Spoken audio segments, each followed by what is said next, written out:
नमस्कार। ओम आराधना चैनल में आपका हार्दिक स्वागत है। इस बार कब है सकट चौथ? जानते हैं शुभ मुहूर्त, पूजा विधि और व्रत का महत्व। हिंदू धर्म में चौथ के व्रत का खास महत्व है। महिलाएं हर माह चौथ का व्रत रखती हैं। पंचांग के अनुसार हर वर्ष माघ मास के कृष्ण पक्ष की चतुर्थी तिथि को सकट चौथ का पर्व मनाया जाता है। सकट चौथ का पर्व भगवान गणेश को समर्पित होता है। इस बार सकट चौथ का पर्व 10 जनवरी 2023 मंगलवार को मनाया जाएगा। सकट चौथ पर विघ्नहर्ता भगवान गणेश की विशेष पूजा अर्चना की जाती है। इस दिन व्रत रखने से सभी संकटों का निवारण होता है। तो आइए जानते हैं सकट चौथ का महत्व और पूजा विधि। ज्योतिष शास्त्र के अनुसार 12 मास में पड़ने वाली चतुर्थी में माघ माह की चतुर्थी का सबसे अधिक महत्व होता है। इस दिन भगवान गणेश ने भगवान शिव व माता पार्वती की परिक्रमा की थी।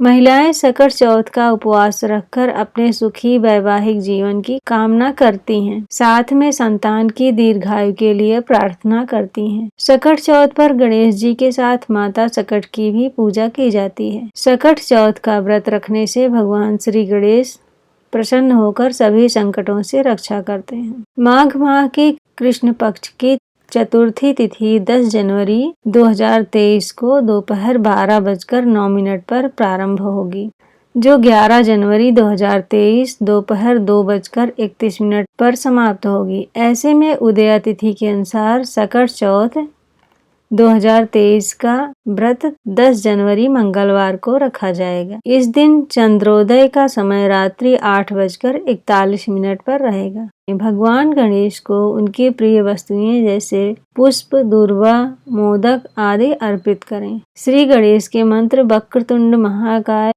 सूर्यकोटि समप्रभा, निर्विघ्नं कुरु मे देव, सर्वकार्येषु सर्वदा का जाप करते हुए 21 दूर्वा गणेश जी को अर्पित करें। भोग के लिए तिल और गुड़ से बने लड्डू चढ़ाएं। सकट चौथ व्रत कथा सुनने के बाद आरती करें।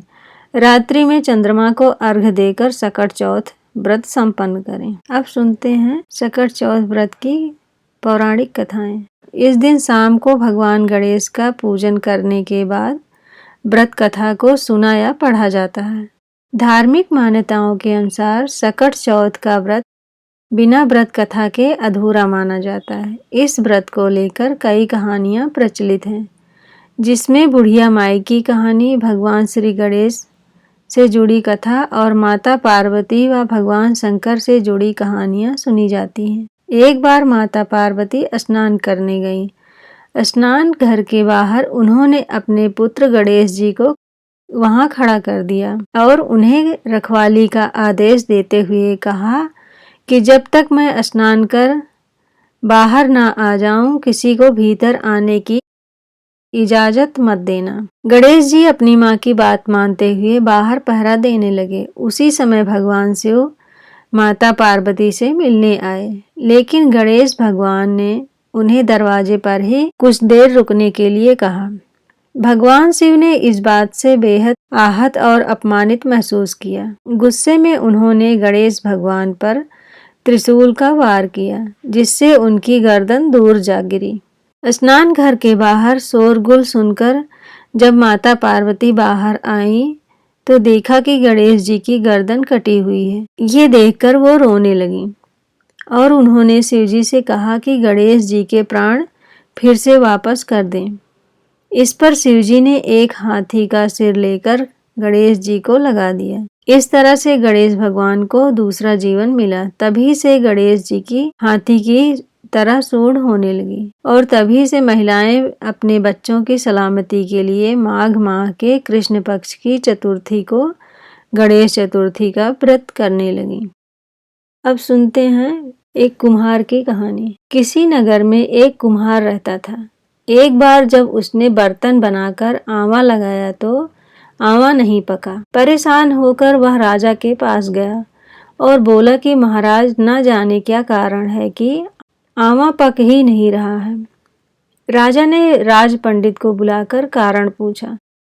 राज पंडित ने कहा, हर बार आंवा लगाते समय एक बच्चे की बलि देने से आंवा पक जाएगा। राजा का आदेश हो गया कि बलि आरंभ हुई। जिस परिवार की बारी होती वह अपने बच्चों में से एक बच्चा बलि के लिए भेज देता।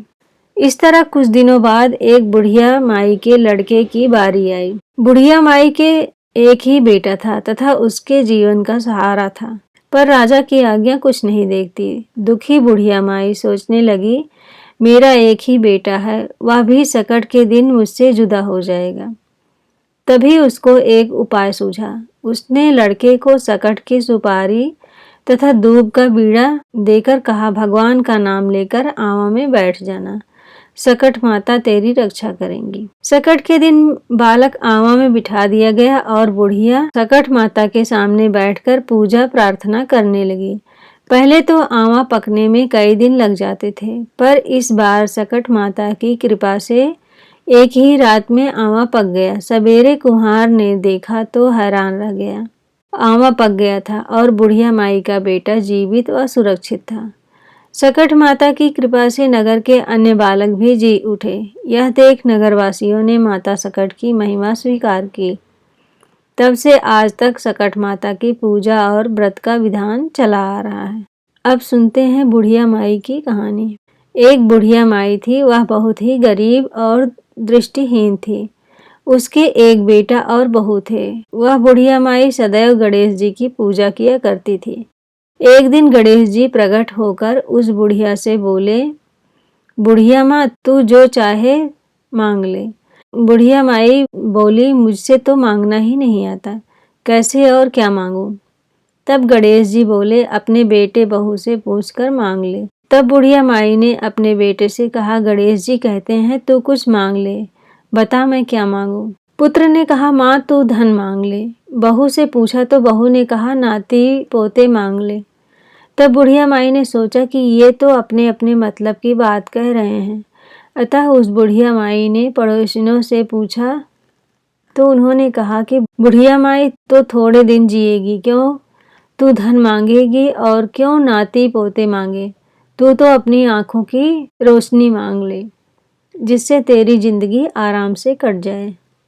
इस पर बुढ़िया माई बोली, यदि आप प्रसन्न हैं तो मुझे 9 करोड़ की माया दें, निरोगी काया दें, अमर सुहाग दें, आंखों की रोशनी दें, नाती पोता दें और सब परिवार को सुख दें और अंत में मोक्ष दें।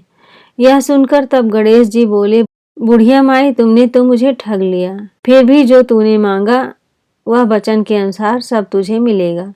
और यह कहकर गणेश जी अंतर्ध्यान हो गए। उधर बुढ़िया माई ने जो कुछ मांगा वह सब कुछ मिल गया। हे गणेश जी महाराज, जैसे तुमने उस बुढ़िया माई को सब कुछ दिया वैसे ही सबको देना। जय गणेश जी। अगर आप इस चैनल पर नए हैं तो प्लीज़ लाइक शेयर और सब्सक्राइब करें, इससे आने वाली वीडियो आपको मिल जाए। धन्यवाद।